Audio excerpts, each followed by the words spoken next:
जी हाँ, तो इस वीडियो में हम लोग बिहार पुलिस के लिए जीएस के सारे प्रश्नों को लेकर आए हुए हैं।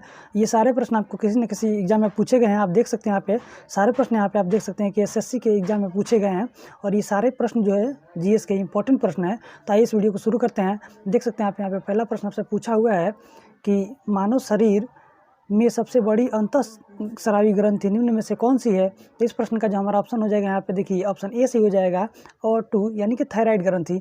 आपको इस प्रश्न से एक्स्ट्रा फैक्ट बता दें कि पीयूष ग्रंथि जो है यहाँ पे इसे हम लोग मास्टर ग्रंथि के नाम से भी जानते हैं। मास्टर ग्रंथि से याद कर सकते हैं आप।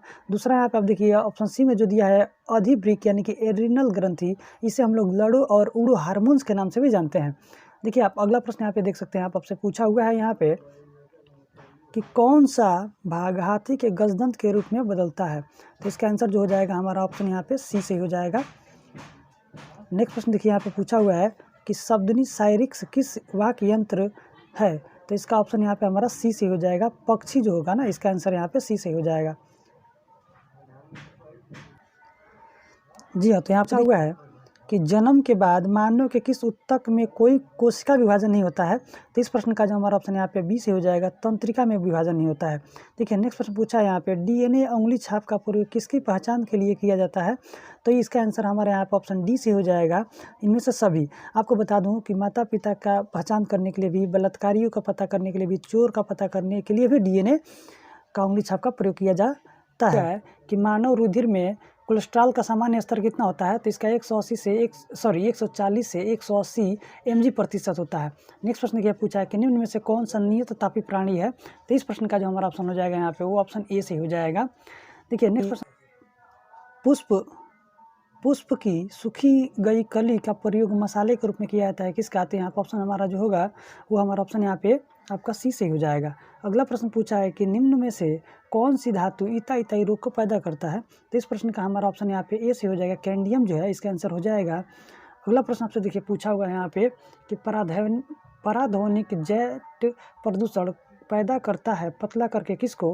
तो इस प्रश्न का हमारा आंसर यहाँ पे ऑप्शन ए से हो जाएगा। O3 यानी कि ओजोन परत को पतला करके करता है। नेक्स्ट प्रश्न देखिए आपसे यहाँ से पूछा हुआ है कि पेनिसिलिन का खोज किसने किया था। तो इस प्रश्न का जो हमारा आंसर होगा वो हमारा यहाँ पे ऑप्शन देखिए तो यहाँ पे ए से हो जाएगा। अलेक्जेंडर फ्लेमिंग इसका आंसर हो जाएगा। जी हाँ, तो अगला प्रश्न देखिए आपसे पूछा हुआ है यहाँ पे कि विश्व में सबसे लंबा पौधा कौन सा है। तो इस प्रश्न का ऑप्शन हमारा ए से हो जाएगा। यूकेलिप्टस। देखिए यहाँ पे ऑप्शन ए से हो जाएगा।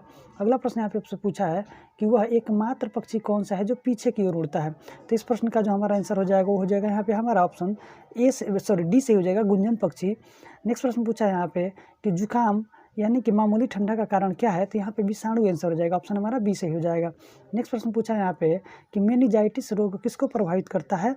तो ये हमारे मस्तिष्क को प्रभावित करता है। तो ऑप्शन हमारा यहाँ पे डी से हो जाएगा।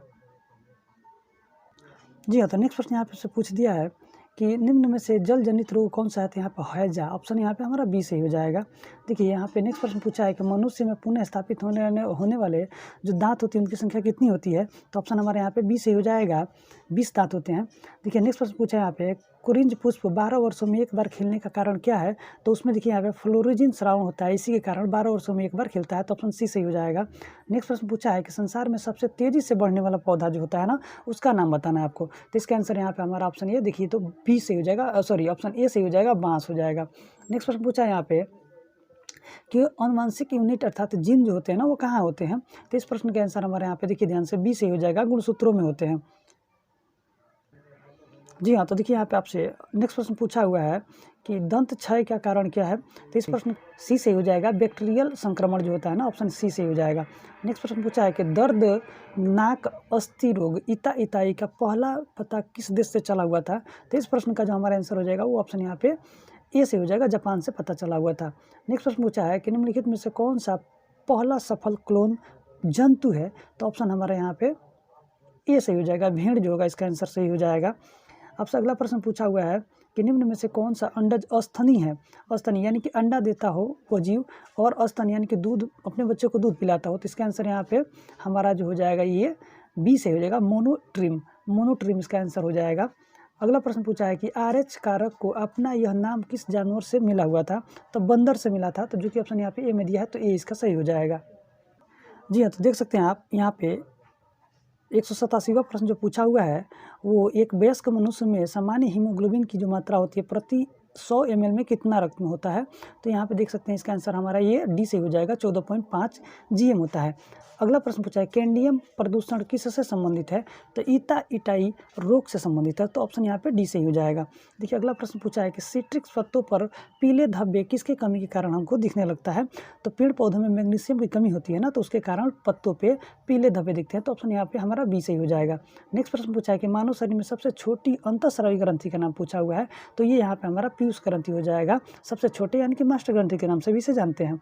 नेक्स्ट प्रश्न पूछा है काला जार का रोग वाहक कौन सा है इसमें से। तो इसका आंसर है हमारा डी से हो जाएगा, सिकटा मक्खी। ऑप्शन हमारा यहाँ पे डी से हो जाएगा। जी तो लास्ट प्रश्न के यहाँ पे पूछा हुआ है कि राष्ट्रीय वनस्पति उद्यान संस्था कहाँ स्थित है। तो इस प्रश्न का जो हमारा आंसर होगा वो ऑप्शन यहाँ पे सी से हो जाएगा, लखनऊ। इसी तरह के अगर आप वीडियो देखना चाहते हैं तो वीडियो चैनल को सब्सक्राइब कीजिए और वीडियो को लाइक एंड शेयर जरूर कीजिएगा।